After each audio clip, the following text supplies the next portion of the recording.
ভূতের গল্প, সাদা শাড়ির ভৌতিক নারী। ৪ পর্বের ভৌতিক গল্প।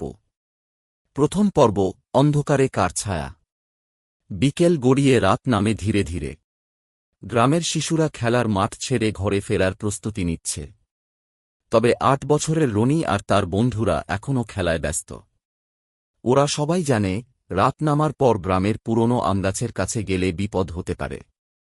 কিন্তু রনি ওদের কথায় পাত্তা দেয় না। বোকা বোকা কথা। ভূত বলে কিছু হয় না, রনি জোর দিয়ে বলে। তবে তার বন্ধুদের মুখটা একদম ফ্যাকাশে।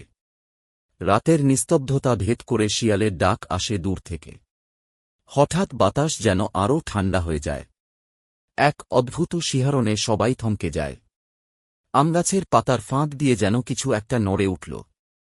হঠাৎ কেউ ফিসফিস করে বলে ওঠে, ওই যে সাদা শাড়ি। রনি ভ্রু কুঁচকে তাকায়। অন্ধকারের মধ্যে সত্যিই এক মহিলা দাঁড়িয়ে আছে।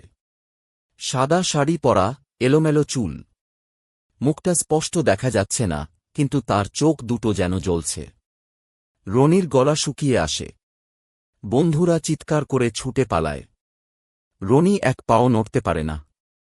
মহিলাটি ধীরে ধীরে তার দিকে এগিয়ে আসে, হাওয়ায় তার শাড়ির আঁচল উঠতে থাকে। হঠাৎ একটা ঠান্ডা হাত তার কাঁধে পড়ে। তারপর আর কিছু মনে নেই।